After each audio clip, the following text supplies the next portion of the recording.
Halo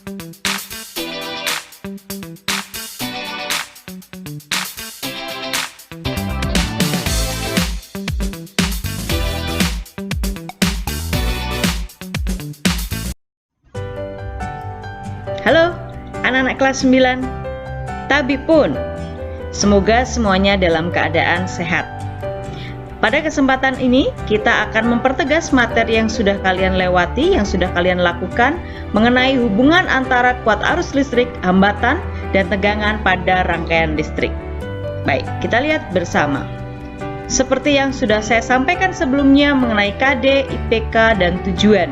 Kalian sudah melakukan, yaitu melakukan percobaan menggunakan komponen listrik dan melakukan pengukuran arus listrik dan tegangan yang mengalir dalam rangkaian, serta kalian juga sudah menganalisis hubungan antara kuat arus listrik, hambatan, dan tegangan, dan juga bagaimana menggunakan alat-alat listrik. Baik, untuk peta konsep, listrik dinamis dibagi menjadi beberapa bagian: arus listrik, hambatan jenis, hukum Ohm, dan hukum Kirchhoff. Kali ini kita akan membahas mengenai hukum Ohm dan hukum 1 Kirchhoff.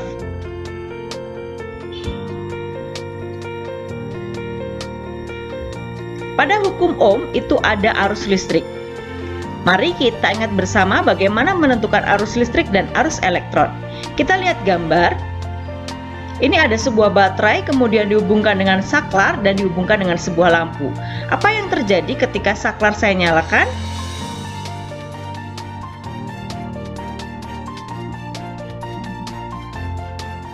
Ya, lampu akan menyala. Kita lihat, ketika lampu menyala, maka gambar rangkaian listriknya ini seperti ini, lampu ya, silang, kemudian ini bukan terputus ya, ini tetapi ada baterai, ada panjang dan pendek, kemudian di sini ada saklar. Nah, kita lihat bagaimana ada yang mengalir dari kutub positif ke kutub negatif dan ada yang mengalir dari kutub negatif ke kutub positif. Siapakah dia? Yang mengalir dari kutub positif ke kutub negatif adalah arus listrik, sedangkan yang mengalir dari kutub negatif ke kutub positif adalah arah elektron. Sepertinya sama, tetapi ini berbeda. Hanya pada awalnya ditemukan terlebih dahulu teori mengenai arus listrik, baru ditemukan elektron. Maka besarnya sebenarnya sama, tetapi arahnya yang berbeda. Dapat kita ketahui bahwa arus listrik adalah aliran muatan positif dari potensial tinggi ke potensial rendah, sedangkan arus elektron adalah aliran elektron dari potensial rendah ke potensial tinggi. Saya mengingatkan bahwa oknum dalam arus listrik adalah elektron. Nah, menentukan syarat arus listrik dapat mengalir pada suatu rangkaian. Ada dua rangkaian. Di sini adalah rangkaian terbuka dan ini adalah rangkaian tertutup. Bisa kalian mengamati apa perbedaannya? Ya, perbedaannya adalah pada rangkaian terbuka saklar tidak disambungkan atau dalam keadaan off. Sedangkan pada rangkaian tertutup saklar dalam keadaan on, sehingga lampu dapat menyala. Arus listrik mengalir pada rangkaian tertutup.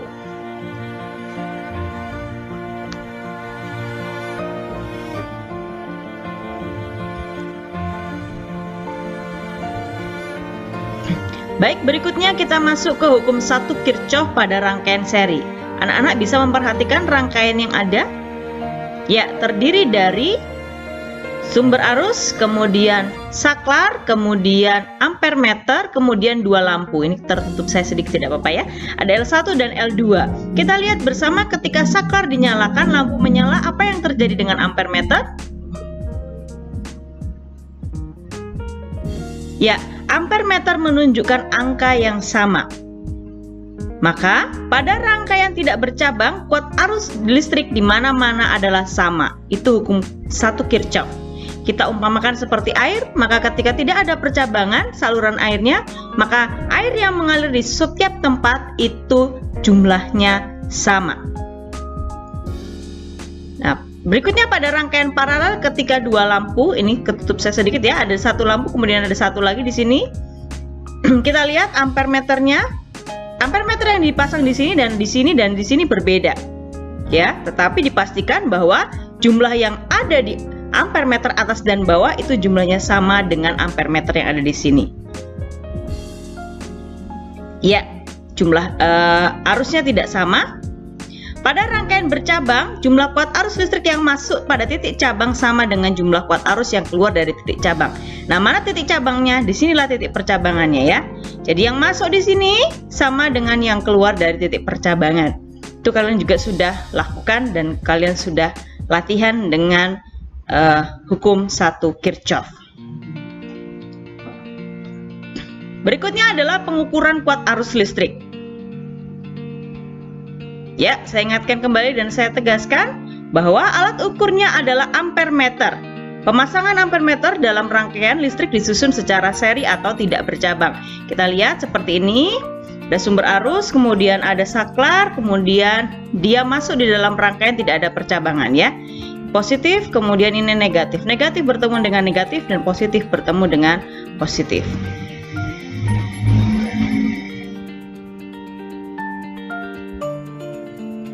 Berikutnya adalah cara membaca ampere meter. Saya ingatkan, cara membaca ampere meter ada skala yang ditunjuk di sebelah sini ya. Kemudian ada skala maksimum yang di sini, kemudian ada batas ukur. Nah, nilai yang terukur adalah skala yang ditunjuk dibagi skala maksimum dikali dengan batas ukur. Kita lihat berapa nilai yang ditunjuk oleh jarum. Kita pakai yang mana? Kita pakai yang bawah, itu adalah 20 di sini ya, 30, 34 dibagi skala maksimumnya, karena kita pakai bawah maka dipakai juga bawah, 100 dikali dengan 1 batas ukurnya, maka hasilnya adalah 0,34 ampere. Pengukuran beda potensial. Voltmeter adalah alat yang digunakan untuk mengukur beda potensial. Kita tahu ya bedanya apa? Voltmeter dan ampere meter. Ya, voltmeter dirangkai secara paralel. Lihat di sini baterainya, kemudian lihat di sini ada lampu, kemudian ada saklar. Nah, ampere meter dipasang di sini satu, kemudian satunya lagi dipasang di sini.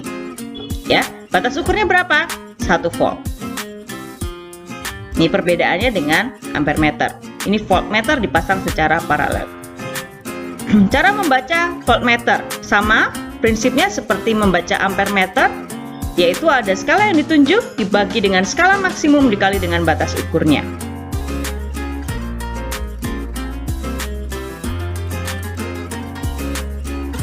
Baik, bisa? Kita coba. Berarti ini skala yang ditunjuk.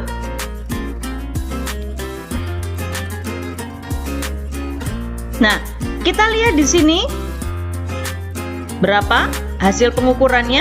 Lihat skala yang ditunjuk, kita pakai yang bawah 40 dibagi skala maksimumnya 100 dikali dengan 1. Berapa jawabnya?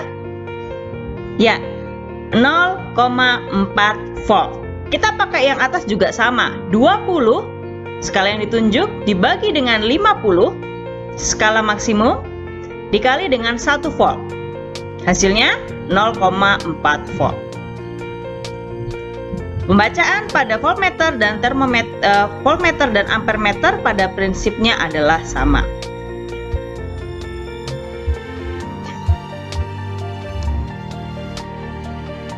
Berikutnya adalah hukum Ohm. Kita lihat rangkaiannya.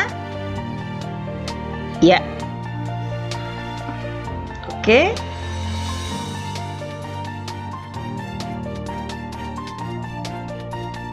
Oke, ada 3 kali percobaan.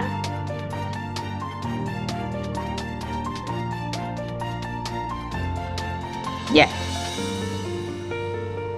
Oke. Saya ulangi kembali. Saya ulangi ya. Nah, ini anak-anak ada rangkaian listrik, kemudian dinyalakan. Yang pertama didapatkan tegangannya 1,2 volt dan arusnya 0,2. Yang kedua ditambahkan baterainya. Tegangannya 2,6 volt dan arusnya 0,4 volt. Yang ketiga ditambahkan baterainya. Ya, tegangannya menjadi 4 volt dan kuat arusnya menjadi 0,54 ampere. Nah, sama seperti percobaanmu kemarin, ya, kita mengubah-ubah tegangan dan juga mengubah-ubah hambatan. Itu yang kalian lakukan kemarin. Prinsipnya sama, kita mencari berapa arus yang mengalir pada rangkaian. Nah, kita lihat dari tabel dapat kita ketahui jika beda potensial diperbesar, maka kuat arus listrik juga membesar. Hubungan apa yang didapatkan antara beda potensial dengan kuat arus listrik?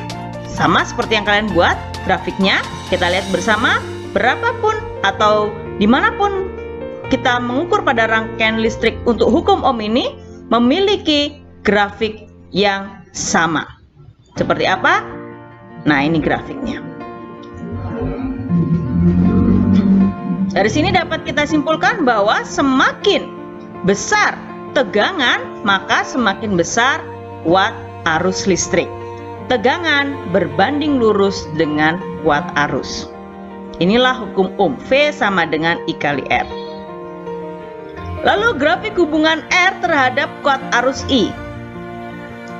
Ya. Nih, lihat. Bagaimanapun bentuk rangkaiannya, ketika memuat hukum Ohm pasti akan mengalami gejala yang sama, yaitu kita bisa lihat semakin besar hambatannya,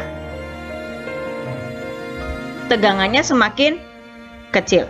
Semakin hambatannya turun, maka arusnya semakin besar. Ini ya, arus pertama 40 hambatannya, arusnya 0,25. Ketika tegangannya 20, arusnya 0,5 dan seterusnya.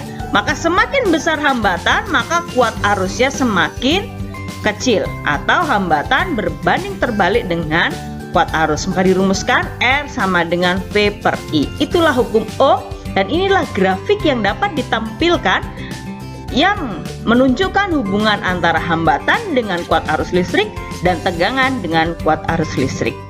Bagaimana dengan hasil yang kalian dapatkan? Nah, tentunya kalian sudah memahami dengan baik bagaimana hubungan antara ketiga variabel, yaitu arus listrik, hambatan, dan tegangan. Cukup sekian, sampai di sini pembelajaran kita untuk dipertegas dan dipahami dengan baik. Sampai bertemu kembali, Tabi Un.